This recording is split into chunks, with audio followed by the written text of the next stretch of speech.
नमस्कार दोस्तों, एक बार फिर से आपका स्वागत है मेरे इस YouTube चैनल पर। फ्रेंड्स, आज हम बात करेंगे एक नए सिस्टम्स के बारे में जिसका नाम है मेल रिप्रोडक्टिव सिस्टम्स। फ्रेंड्स, इससे पहले मैं आपको कुछ बता देता हूं कि हमारी बॉडी के अंदर अनेक प्रकार के सिस्टम्स पाए जाते हैं, जैसे कि cardiovascular system, respiratory system, digestive systems. इसी प्रकार से हमारी बॉडी के अंदर एक और सिस्टम पाया जाता है जिसका क्या नाम होता है फ्रेंड्स, रिप्रोडक्टिव सिस्टम्स।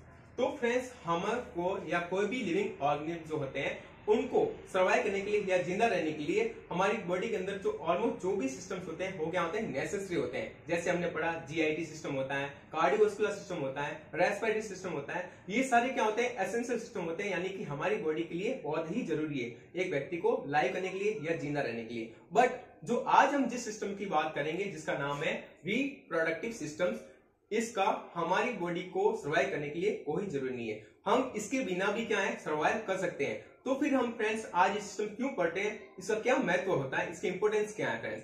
तो इसकी एक ही इंपोर्टेंस है, हम इस सिस्टम को पढ़ रहे हैं या ये हमारी बॉडी के अंदर पाया जाता है, इसका क्या इंपोर्टेंस है। तो ये इंपोर्टेंस होता है कि हमारी जो भी जनजाति होती है या हमारा अस्तित्व जो होता है उसको बचाए रखने के लिए इस धरती पर, उसके लिए क्या होता है, रिप्रोडक्शन करना बहुत ही जरूरी है। ठीक है फ्रेंड्स, तो हमने यहाँ पर आपको ये बता दिया कि रिप्रोडक्शन का होना क्यों जरूरी है। तो इसलिए जरूरी है कि इस धरती पर हमारी जो जाति है, जो प्रजाति होती है, उस अस्तित्व को बनाए रखने के लिए हमें इस सिस्टम का होना बहुत ही जरूरी है। ठीक है फ्रेंड्स, अब अपन बात करते हैं कि रिप्रोडक्शन सिस्टम क्या होता है, इसका इंट्रोडक्शन क्या है वो अपन पढ़ते हैं फ्रेंड्स। हमने यहाँ पर लिखा है process of sexual reproduction in which male and female systems difference anatomically and physiologically and new individuals from the fusion of two different sex cells, या अपन इसको बोलते हैं गैमेट। यानी कि इसमें ये पढ़ रहे हैं हम कि जो कि मेल जो रिप्रोडक्शन सिस्टम से होता है उसमें ये पढ़ा कि एक प्रोसेस होती है किसकी, सेक्सुअल रिप्रोडक्शन की। यानी कि सेक्सुअल रिप्रोडक्शन की प्रोसेस के द्वारा क्या होता है, इसके अंदर मेल रिप्रोडक्टिव सिस्टम्स और फीमेल रिप्रोडक्टिव सिस्टम्स, इसमें ये दोनों क्या होते हैं, दोनों अलग अलग होते हैं। एनाटॉमिकली किससे कह सकते हैं या फिजियोलॉजिकली, ये दोनों क्या होते हैं, डिफरेंस होते हैं दोनों के बॉडी के अंदर। मेल रिप्रोडक्टिव सिस्टम्स अलग होता है और फीमेल रिप्रोडक्टिव सिस्टम के अंदर भी क्या होता है, दोनों एनाटॉमिकली और उनकी फिजियोलॉजी क्या होती है, दोनों की अलग अलग होती है। लेकिन इसमें अपन क्या पढ़ते हैं, इन दोनों सिस्टम से क्या होता है, एक नई सेल्स का क्या होता है, डेवलपमेंट होता है। वो उसको क्या बोलते हैं, गैमेट्स बोलते हैं। ठीक है फ्रेंड्स, एक नई सेल्स कौन सी, जैसे हमने बता सकते हैं जो मेल के अंदर जो पाई जाती है द मेल गैमेट, हम उसको क्या बोलते हैं, स्पर्मेटोजोआ बोलते हैं। और इसी प्रकार द फीमेल गैमेट्स होता है, हम उसको क्या बोलते हैं, ओवा बोलते हैं। तो ये दोनों क्या है, दोनों अलग अलग सेल्स है। इन दोनों अलग अलग सेल्स से क्या होते हैं, एक नई इंडिविजुअल सेल्स का निर्माण होता है या डेवलपमेंट होता है। हम उससे क्या बोलते हैं, रिप्रोडक्शन बोलते हैं, या फिर हम उसे क्या बोलते हैं, एक गैमेट का फॉर्मेशन हो जाना। तो यही क्या होता है, रिप्रोडक्टिव सिस्टम्स होता है फ्रेंड्स। तो इस सिस्टम्स के अंदर हमने इंट्रोडक्शन से ये बात की कि एक ऐसा सिस्टम या इसमें क्या होता है, एक प्रोसेस होती है, उस प्रोसेस के दौरान क्या होता है, मेल रिप्रोडक्टिव सिस्टम्स और फीमेल रिप्रोडक्शन सिस्टम, ये एनाटॉमिकली एंड फिजियोलॉजिकली दोनों क्या होते हैं, डिफरेंस होते हैं। बट उन दोनों जो सेल्स होती है, मेल रिप्रोडक्टिव सिस्टम की सेल्स कौन सी होती है, स्पर्मेटोजोआ। इसी प्रकार फीमेल रिप्रोडक्टिव की जो गैमेट होता है, हम उसे क्या बोलते हैं, ओवा बोलते हैं। तो इन दोनों सेल से क्या होता है, जब इन दोनों सेल का फ्यूजन होता है, फ्यूजन का मीन्स क्या होता है, जैसे मान ली फ्रेंड ये हमने बना लिया मेल गैमेट जिसको हम बोलते हैं स्पर्मेटोजोआ। इसी प्रकार हमने ये बना लिया फीमेल गैमेट जिसको हम बोलते हैं ओवा। तो ये दोनों आपस में मिलेंगे, आपस में क्या होते हैं, फ्यूज होते हैं, फ्यूज यानी दोनों आपस में जुड़ जाते हैं। तो इन दोनों का जो फ्यूजन होगा, इसके द्वारा एक नई सेल्स का डेवलपमेंट होगा। हम उससे क्या बोलते हैं, जाइगोट बोलते हैं। क्या बोलते हैं, जाइगोट। जो एक प्राइमरी सेल्स होती है हम उसे क्या बोलते हैं, जाइगोट बोलते हैं। ठीक है फ्रेंड्स, इसी जाइगोट से क्या होता है, एक नई बॉडी का क्या होता है, डेवलपमेंट होता है। तो ये हमने यहाँ पर इंट्रोडक्शन के अंदर डिफाइन कर लिया फ्रेंड्स। ठीक है, अब अपन नेक्स्ट बात करेंगे कि फंक्शंस ऑफ रिप्रोडक्टिव सिस्टम्स। जो अपन आज यहाँ पर डिस्कस कर रहे हैं रिप्रोडक्टिव सिस्टम्स के बारे में, उनके फंक्शंस क्या होते हैं, हम उनका ओवरऑल फंक्शन की अपन यहाँ पर बात करें तो सबसे पहले अपन देखेंगे मेल रिप्रोडक्टिव सिस्टम। यानी कि मेल रिप्रोडक्टिव सिस्टम जो होता है, यानी अगर हिंदी में इसको मैं बोलना चाहूँ तो हम क्या बोलते हैं, मादा जननांग बोल सकते हैं। ठीक है, अपन बात करेंगे पॉज में। तो फ्रेंड्स, हम अभी अपन बात करेंगे इनके फंक्शंस के बारे में बात करेंगे, यानी इसका फंक्शन का मीन्स हो जाता है, इनका कार्य क्या होता है, वो अपन यहाँ पर अपन डिस्कस करेंगे वन बाय वन करके। तो सबसे पहले अपन फंक्शंस की बात करें तो अपना आता है female reproductive system. Female reproductive system का क्या क्या फंक्शन होता है वो अपन देखते हैं वन बाय वन करके। सबसे पहला फंक्शन जो होता है इसका क्या होता है, फॉर्मेशन ऑफ ओवा। ओवा का फॉर्मेशन करना किसका काम होता है, फीमेल रिप्रोडक्टिव सिस्टम का काम होता है। दूसरा इसके अंदर क्या होता है फंक्शन, तो हमने लिखा यहाँ पर रिसेप्शन ऑफ स्पर्मेटोजोआ, यानी कि जो स्पर्मेटोजोआ होता है, यानी कि अपन बोल सकते हैं मेल गैमेट जो होता है उसको क्या करता है, रिसीव करता है। कौन करता है, फीमेल रिसीव करती है, तो उसको अपन क्या बोलते हैं, रिसेप्शन ऑफ स्पर्मेटोजोआ। ये भी क्या होता है, इसका फंक्शन होता है। नेक्स्ट फंक्शन जिसके बात करें तो उसका क्या फंक्शन होता है, चाइल्ड बर्थ। जो फीमेल रिप्रोडक्टिव सिस्टम होता है उनका एक फंक्शन क्या होता है, चाइल्ड बर्थ, यानी चाइल्ड को जन्म देने के लिए, बच्चे को जन्म देने के लिए, बच्चे को जन्म देना। ये भी किसका कार्य होता है, फीमेल रिप्रोडक्टिव सिस्टम का काम होता है। नेक्स्ट फंक्शन क्या लिखा हमने, provisions of suitable environment for fertilisation and foetal development, यानी कि फर्टिलाइजेशन आपको पता है कहाँ होता है फ्रेंड्स, तो हमने पढ़ा जो ये यूट्रस जो होता है एक फैलोपियन ट्यूब होती है, यूट्रस से कनेक्ट होती है क्या होती है, फैलोपियन ट्यूब। तो फैलोपियन ट्यूब के अंदर क्या होता है, फर्टिलाइजेशन प्रोसेस होता है। तो उस वाले फैलोपियन ट्यूब के अंदर उनको एक सुटेबल एनवायरनमेंट प्रोवाइड करवाना, और उसके बाद में जो फीटल जो होता है, जो फीटस है उसको डेवलपमेंट होने के लिए यूट्रस के अंदर उनको भी क्या होता है, फेवरेबल सुटेबल एनवायरनमेंट प्रोवाइड करने का भी काम कौन करता है, फीमेल रिप्रोडक्टिव सिस्टम, उनका ये काम होता है। फिर हमने नेक्स्ट क्या लिखा है, लास्ट वन जो फंक्शन होता है वो लैक्टेशन होता है। लैक्टेशन का मीन्स क्या होता है, हमने यहाँ पर लिखा है production of breast milk, breast milk का प्रोडक्शन करना।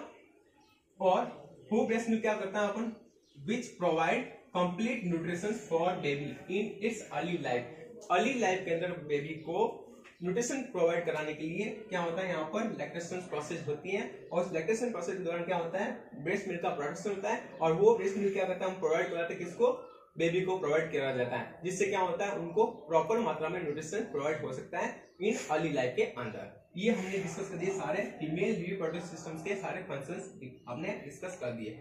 अब अपन नेक्स्ट बात करेंगे रिप्रोडक्टिव सिस्टम्स के अंदर बात करते हैं, तो मेल रिप्रोडक्शन सिस्टम के क्या क्या फंक्शन होते हैं उनके अपन क्या करेंगे, वन बाय वन करके डिस्कस करेंगे।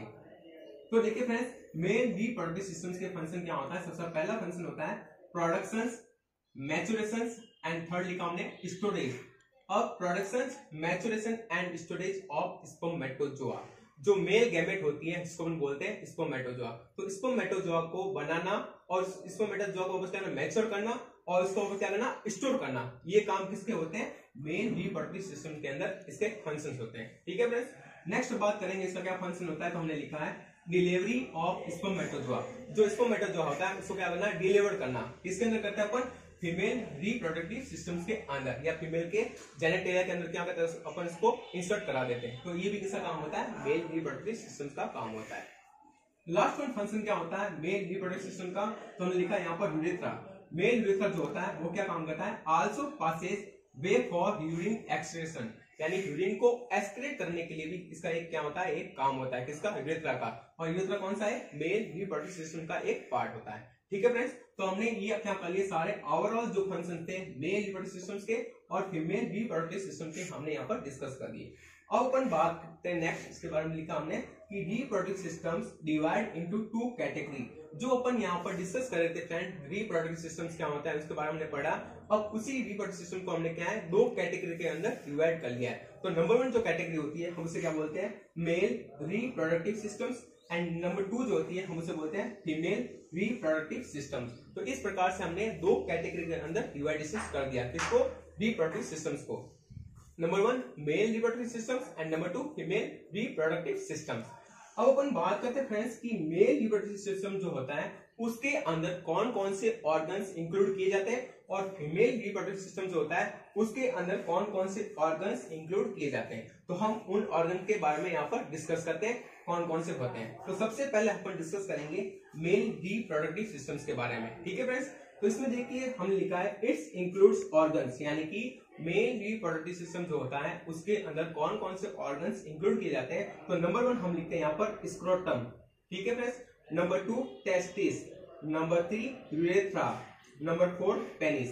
तो ये तो क्या है, सारे ऑर्गन्स होते हैं जो मेल रिप्रोडक्टिव सिस्टम के अंदर इंक्लूड किए गए। अब इसके बाद में कुछ ग्लैंड्स भी होती हैं जो किसमें इंक्लूड की जाती है, मेल रिप्रोडक्टिव सिस्टम के अंदर, वो जो वहां पर क्या होती है, हेल्प करती है। वो कौन कौन सी होती है, prostate gland and number two seminal vesicles. तो ये हमने डिस्कस कर दिया मेल रिप्रोडक्टिव सिस्टम्स के ऑर्गन्स और उसके ग्लैंड्स के बारे में डिस्कस कर दिया। अब अपन देखते हैं फ्रेंड्स यहाँ पर फीमेल रिप्रोडक्टिव सिस्टम जो होता है उनको हमने क्या कर दिया, फर्दर 3 कैटेगरी के अंदर डिवाइडेशन किया हुआ है। कितना? 3 कैटेगरी। यहाँ पर देखिए हमने लिखा है it also divided into 3 category, यानी कि जो फीमेल रिप्रोडक्टिव सिस्टम जो होता है उसको अपने 3 कैटेगरी में डिवाइडेशन किया हुआ है। नंबर 1 जो कैटेगरी होती है इसका नाम है external female genitalia, number 2 internal female genitalia and number 3 accessory organ. इस प्रकार से हमने क्या कर दिया, फीमेल रिप्रोडक्टिव सिस्टम को 3 कैटेगरी के अंदर डिवाइडेशन किया है। तो नंबर 1 अपन देखते हैं, हमने लिखा सबसे पहला एक्सटर्नल फीमेल जेनिटेलिया। एक्सटर्नल क्या मींस जो बाहरी जो ऑर्गन्स होते हैं उनको अपन क्या बोलते हैं, एक्सटर्नल फीमेल जेनिटेलिया, जिसके अंदर कौन कौन से ऑर्गन्स इंक्लूड किए जाते हैं। नंबर 1 हमने लिखा है labia majora, number 2 labia minora, number 3 clitoris, number 4 vaginal orifice and number 5 vestibules, number 6 hymen.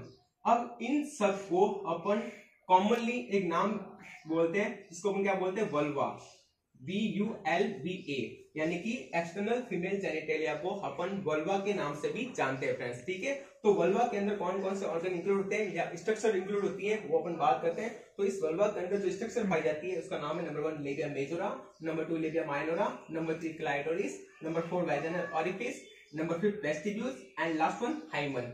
इसके साथ में यहाँ पर एक ग्लैंड्स भी पाई जाती हैं जिसका नाम है बार्थोलिन ग्लैंड। कौन सी होती है फ्रेंड्स, यहाँ पर बार्थोलिन ग्लैंड्स।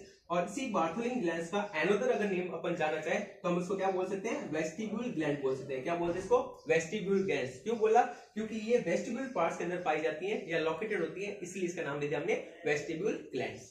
अब अपन डिस्कस करेंगे इंटरनल फीमेल जेनिटेलिया। कौन कौन से होते हैं यहाँ पर स्ट्रक्चर पाई जाती है, ऑर्गन्स पाए जाते हैं। तो नंबर 1 यहाँ पर आएगा आपका vagina, number 2 uterus, number 3 fallopian tube, जो कि 2 नंबर के अंदर होती है, लेफ्ट साइड और राइट साइड। ठीक है, इसी प्रकार फैलोपियन ट्यूब्स को अपन अनदर नेम से बोलना चाहे तो उसका नाम है यूटेराइन ट्यूब। क्या बोलते हैं इसको, uterine tube. And last 1 ovaries, जो कितने होती है, 2 नंबर में होती है, right side and left side. तो ये हमने क्या बात कर ली, ये जो ऑर्गन होते हैं वो कहाँ पाए जाते हैं, फीमेल के इंटरनली पाए जाते हैं, इसीलिए इसका नाम दे दिया हमने internal female genitalia. Last one जो होता है हमने जो पढ़ा था, जो कैटेगरी होती है उसका नाम है एक्सेसरी ऑर्गन। एक्सेसरी ऑर्गन के अंदर जो यहाँ पर ऑर्गन इंक्लूड किया जाता है जिसका नाम है ब्रेस्ट। क्या होता है फ्रेंड्स, ब्रेस्ट। तो इस प्रकार से हमने यहाँ पर जो रिप्रोडक्टिव सिस्टम था उसका आपने यहाँ पर डिस्कशन कर दिया। सबसे पहले हमने देखा इसका इंट्रोडक्शन देखा, फिर नंबर 2 हमने इसके देख लिए फंक्शंस के बारे में बात की, तो मेल के क्या फंक्शन होते हैं और इसी प्रकार फीमेल रिप्रोडक्टिव सिस्टम के क्या क्या फंक्शन होते हैं। फिर हमने क्या बात किया, तो रिप्रोडक्टिव सिस्टम को हमने 2 कैटेगरी के अंदर डिवाइडेशन किया था, number 1 male and number 2 female reproductive system.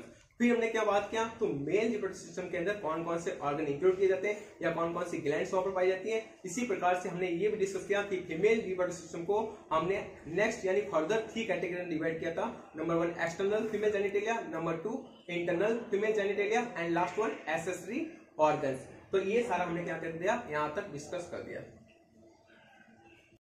तो अब फ्रेंड्स हम बात करेंगे रिप्रोडक्टिव सिस्टम के अंदर हम जो डिस्क्राइब कर रहे थे कि मेल रिप्रोडक्टिव सिस्टम क्या होता है। अब उनके ऑर्गन के बारे में अपन कंटिन्यू किया था, हमने स्क्रोटम के बारे में पढ़ा, स्पर्मेटिक कोड के बारे में पढ़ लिया था। अब हमारा जो नेक्स्ट जो टॉपिक है वो है टेस्टिस। ठीक है फ्रेंड्स, अब हम टेस्टिस के बारे में यहाँ पर डिस्क्राइब करेंगे। सबसे पहले टेस्टिस का अपन क्या करेंगे, यहाँ पर आउटर स्ट्रक्चर के बारे में डिफाइन करेंगे कि आउटर स्ट्रक्चर यानी उसकी बाहर की बनावट कैसी होती है टेस्टिस की, वो अपन एक्सप्लेन करेंगे। उसके बाद में अपन पढ़ेंगे इंटरनल स्ट्रक्चर ऑफ टेस्टिस, यानी टेस्टिस की आंतरिक संरचना कैसी होती है उसके बारे में अपन डिस्क्राइब करेंगे। तो देखिए फ्रेंड्स, टेस्टिस के बारे में अपन पढ़ते हैं, टेस्टिस क्या होता है। तो यहाँ पर देखिए testis are reproductive gland. Testis क्या होती है, male and equivalent to ovary in female. ये उसी प्रकार होती है जैसे फीमेल के अंदर क्या होती है, ओवरी। तो फीमेल के अंदर जैसे ओवरी होती है ग्लैंड, उसी प्रकार से मेल में क्या होती है, टेस्टिस होती है। ठीक है फ्रेंड्स, फिर हमने देखा यहाँ पर they are 4.5 centimetre long, 2.5 centimetre width and 3.5 centimetre thick. यानी कि जो टेस्टिस होती है उसकी संरचना जो हम पढ़ रहे हैं उसकी लेंथ कितने क्या होती है, विडनेस कितनी होती है, थिक कितनी होती है, वो अपन बात करें। तो देखिए फ्रेंड्स, मैं आपको बता देता हूँ। जैसे मानिए ये क्या एक टेस्टिस है, तो टेस्टिस की हमने लेंथ के बारे में बात करें तो कितनी होती है, 4.5 सेंटीमीटर। यानी कि यहाँ से यहाँ तक ये टेस्टिस क्या होगी, लंबाई होगी। लंबाई कितनी होती है, 4.5 सेंटीमीटर।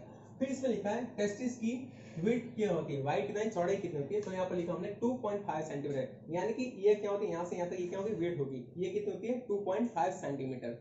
नेक्स्ट हमने लिखा है यहाँ पर एंड 3.5 सेंटीमीटर थिकनेस। जो इसकी थिकनेस यानी जो मोटाई जो होती है वो कितनी होती है 3.5 सेंटीमीटर, यानी कि ये वाला जो एरिया है उसको क्या बोलते हैं अपन थिकनेस बोलते हैं, जो कितना होता है 3.5 सेंटीमीटर। तो हमने यहाँ पर ये बात कर लिया टेस्टिस क्या होता है। टेस्टिस एक रिप्रोडक्टिव ग्लैंड होती है मेल की, जिस प्रकार से फीमेल के अंदर ओवरी होती है उसी प्रकार से मेल में टेस्टिस होती है। और टेस्टिस की जो लेंथ जो होती है, लंबाई जो होती है, ये वाली यहाँ से यहाँ तक जो लेंथ होती है वो कितनी होती है 4.5 सेंटीमीटर होती है यहाँ पर। और फिर हमने लिखा 2.5 सेंटीमीटर क्या होती है इसकी विड्थ होती है, और ये क्या होती है विड्थ यहाँ जो कितनी होती है यहाँ से यहाँ तक वो 2.5 सेंटीमीटर होती है। और इसकी थिकनेस होती है, मोटाई जो होती है वो होती है 3.5 सेंटीमीटर थिकनेस।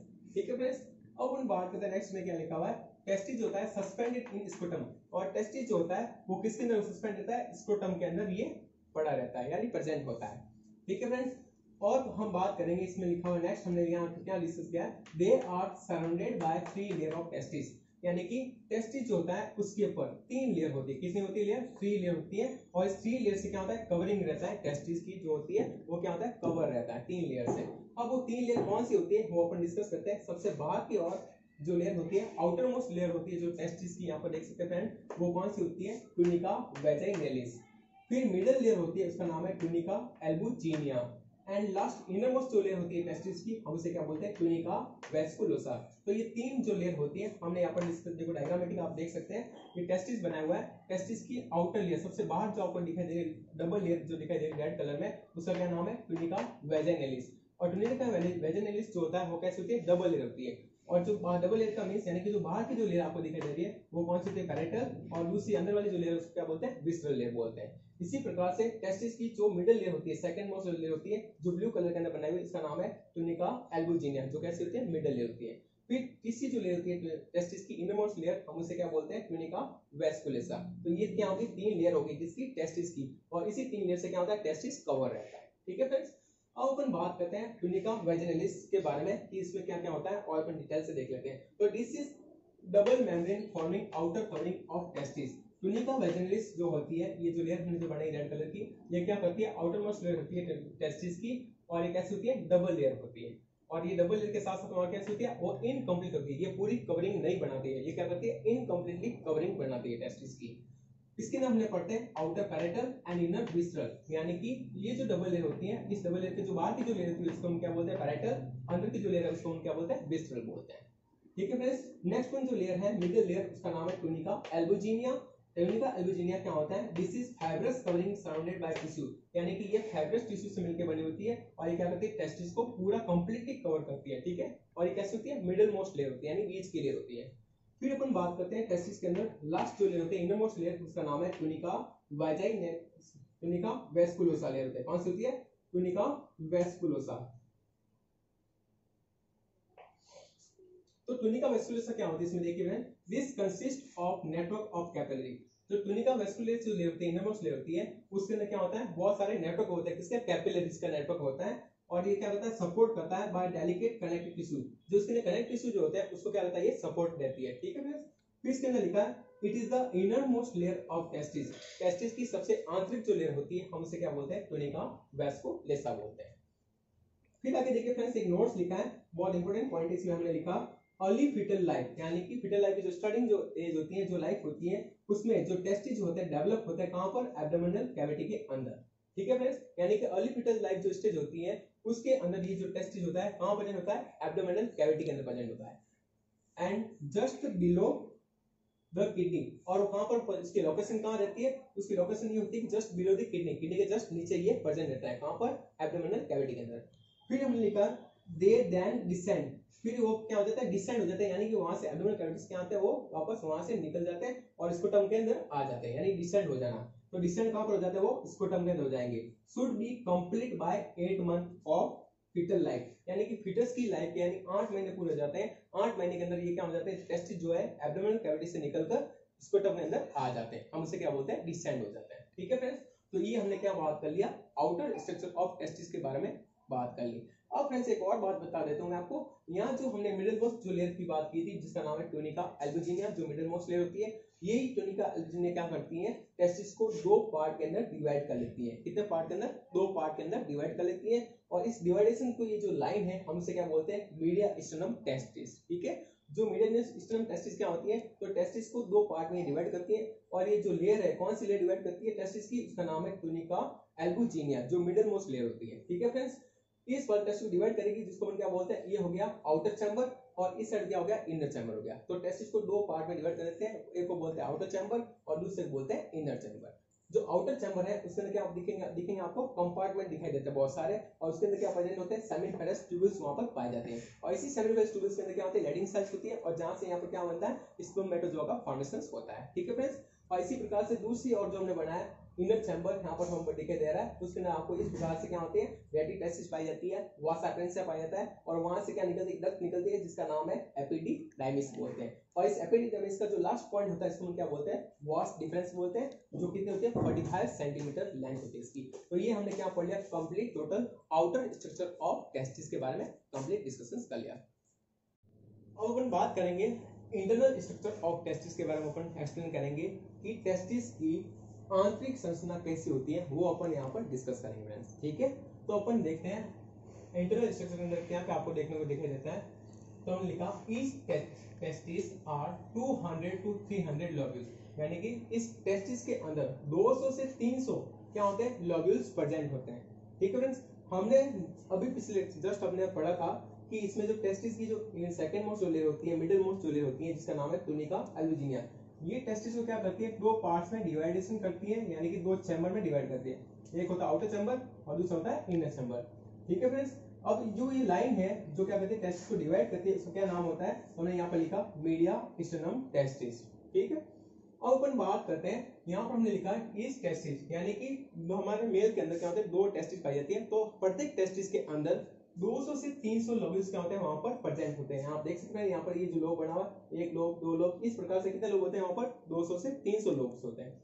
फिर हमने लिखा लोब्यूल्स आर कोल्ड, और ये जो लोब्यूल्स है इसको अपन क्या बोलते हैं, सेप्टुला टेस्टिस बोलते हैं। क्या बोलते हैं इसको अपन, सेप्टुला टेस्टिस। ये जो लोब्यूल्स बना है, इस आप देख सकते हैं, ये जो लोब्यूल्स हैं इनको अपन क्या बोलते हैं, सेप्टुला टेस्टिस के नाम से ये जाना जाते हैं। ठीक है फ्रेंड्स, अब अपन बात करते हैं आगे, हमने जो लिखा है all septula testis involve in outer chamber of testis, यानी कि ये जो सेप्टुला टेस्टिस है, यानी कि ये जो लोब्यूल्स है, वो सारे इन्वॉल्व किसके अंदर होते हैं, आउटर चैम्बर ऑफ टेस्टिस के अंदर इनको इन्वॉल्व किया गया है। फिर हम लिखते हैं आगे inner chamber of testis mainly contained by network of tubules that is called रेटी टेस्टिस। क्या बोलते हैं फ्रेंड्स, रेटी टेस्टिस, यानी कि इसमें हमने ये लिखा है कि ये जो चैम्बर्स है, इनर चैम्बर जो होता है टेस्टिस का, उसके अंदर क्या कंटेंट पाए जाते हैं, तो उसमें हमने लिखा क्या होता है, रेटी टेस्टिस पाई जाती है। क्या होती है, रेटी टेस्टिस।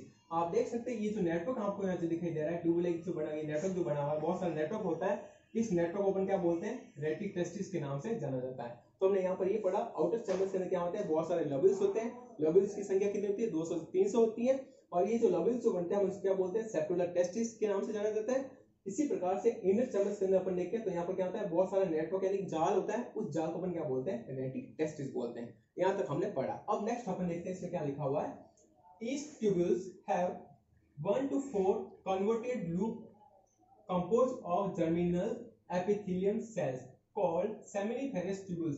हम यहाँ पर पढ़ रहे हैं, हमने यहाँ पर लिखा इस ट्यूब्यूल्स, यानी ये जो ट्यूब्यूल्स आपको दिखाई दे रहे हैं, ये ट्यूब्यूल्स क्या करते हैं, कन्वर्टेड लूप कंपोज होता है जर्मिनल एपिथेलियम सेल्स, यानी जर्मिनल एपिथेलियम सेल से ये बने हुए क्या है, कन्वर्टेड ट्यूब्यूल्स होते हैं। ये जो ट्यूब्यूल्स होते हैं कितने होते हैं, 1 to 4 नंबर, यानी कि हमने जो लूप जो हमने लोब्स पढ़े थे, उस लोब्स में क्या पाए जाते हैं, कन्वर्टेड ट्यूब्यूल्स पाए जाते हैं, जो किससे बने होते हैं, जर्मिनल एपिथेलियम सेल से बने हुए होते हैं, और टोटल इनकी जो संख्या होती है कितनी होती है, 1 to 3 होती है, यानी कि ईच लोब के अंदर, प्रत्येक लोब में ये कितने होते हैं, 1 से 3 नंबर के अंदर हो सकते हैं, किसी के अंदर 2 भी हो सकते हैं, 1 भी हो सकता है, और 3 भी हो सकता है। हमने ये बात यहाँ पर पढ़ी।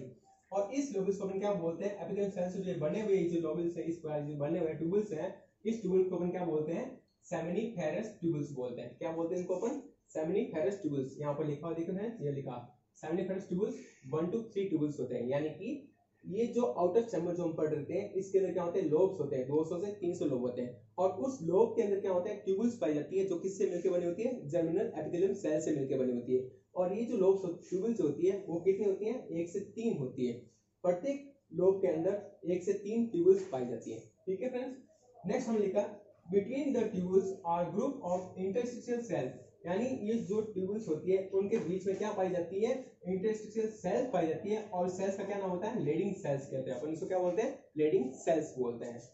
फिर लिखा है ये जो लीडिंग सेल्स होती है that secret the hormone that called testosterone hormone. यहाँ पर हमने पढ़ा कि ये जो ट्यूबल्स होते हैं इनके बीच में क्या होती है, एक सेल्स पाई जाती है जिसका नाम है इंटरस्टिशियल सेल, और उसी इंटरस्टिशियल सेल को दूसरे नाम से जाना जाता है लीडिंग सेल्स के नाम से, क्या बोलते हैं, लीडिंग सेल्स।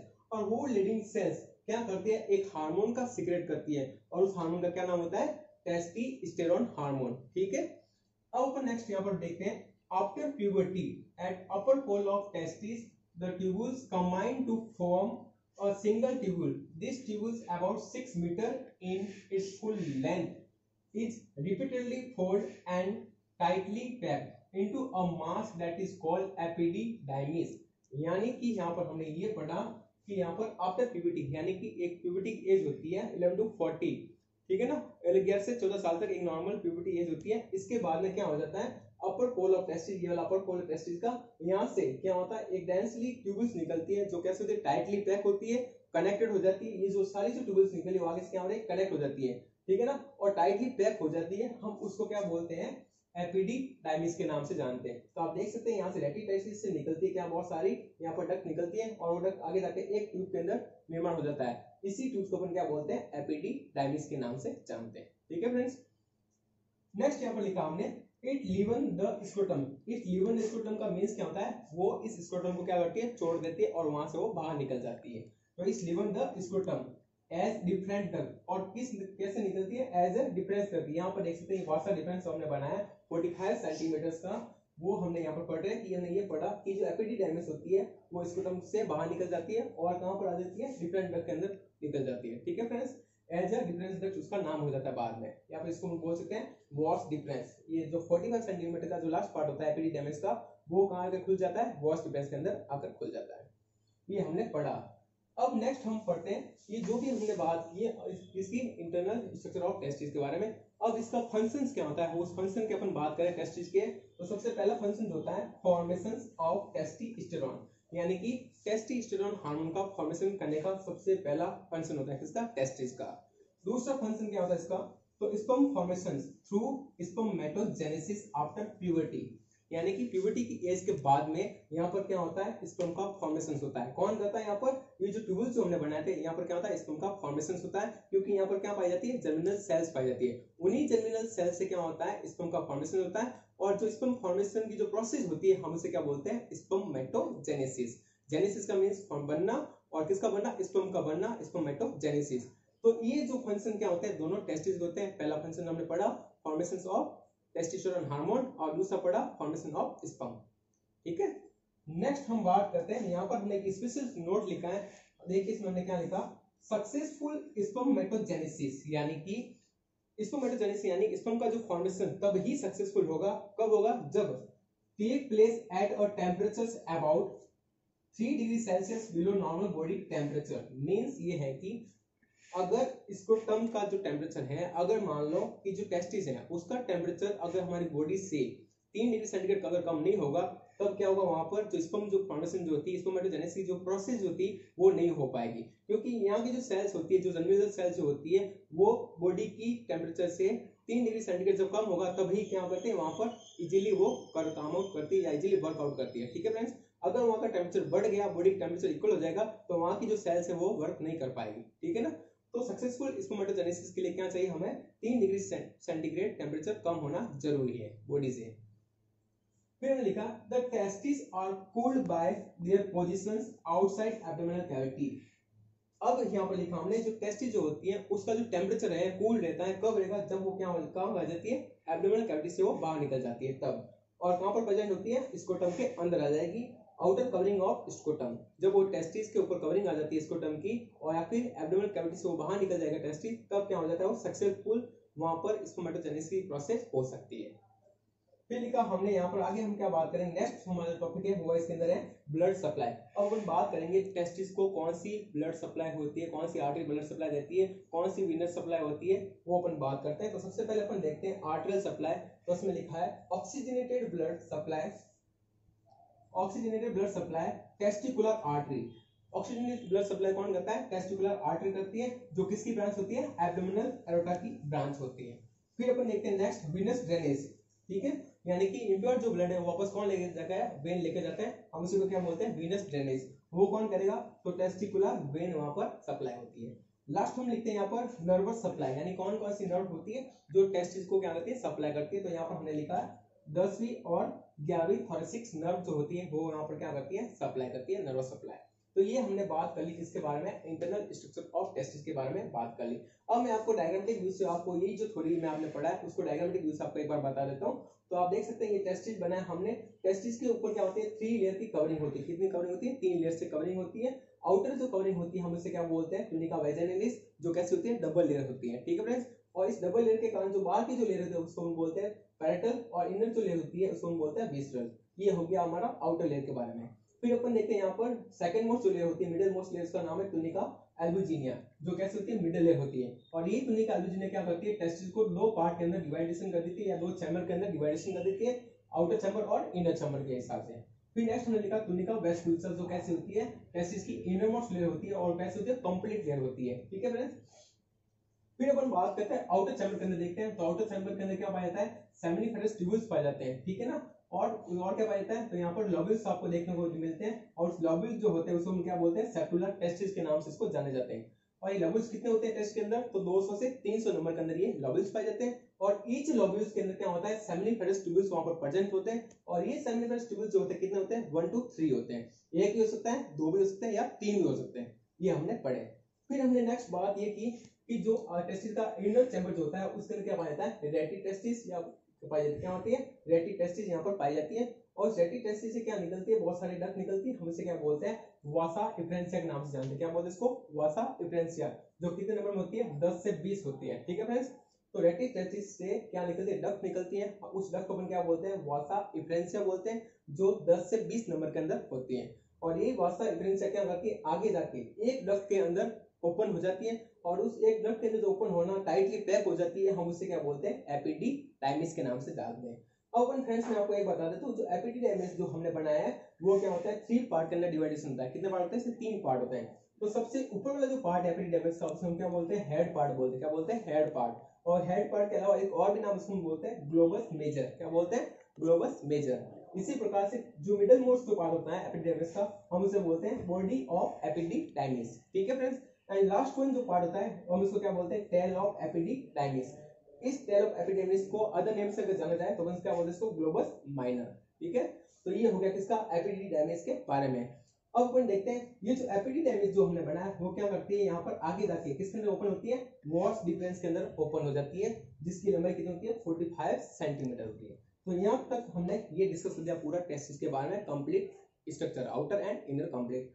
अब अपन लास्ट वन जो हमने ये लिखा है वॉस डिफरेंस, इसके बारे में अपन डिस्कस कर लेते हैं। ये क्या होता है? तो इसके अंदर 2 बात लिखी हमने, या फिर इसको बोल सकते हैं डिफरेंस डक्ट भी बोल सकते हैं। इसकी जो लंबाई होती है कितनी होती है? Its length is 45 centimetre. And next one जो हमने लाइन लिखी इसके अंदर, it passes the upward from the testis. ये जो कहां से पास होती है? टेस्टिस के अपवर्ड डायरेक्शन में ये पास होती है, दैट द इंगुइनल कैनाल, और कहां से निकलती है? इंगुइनल कैनाल से, ठीक है। And joined by the duct, जिसको हम क्या बोलते हैं? Seminal vesicle. और ये यहाँ कहां से निकलेगी? आपने हमें लिखा इसके अंदर वॉस डिफरेंस जो होती है 45 सेंटीमीटर लॉन्ग होती है, या इसकी लेंथ होती है, ये टेस्टिस के अपवर्ड साइड से होकर निकल जाती है, और आगे जाकर कहां खुलती है? सेमिनल वेसिकल के अंदर जाकर ओपन हो जाती है। और फिर सेमिनल वेसिकल से जाकर ओपन होने के बाद में और लास्ट में कहां पर खुलेगी? इजैकुलेटरी डक्ट के अंदर खुल जाती है। तो ये हमने कंप्लीट ओवरऑल स्टडी यहाँ पर देख लिया फ्रेंड्स, कि टेस्टिस के बारे में, outer structure, inner structure and last was difference क्या होती है उसके बारे में अपने इस कंप्लीट डिटेल स्टडी पढ़ ली। अगर आपको मेरा वीडियो अच्छा लगा तो please like, share and comment, please subscribe करना मत भूलिएगा। जय हिंद, जय भारत।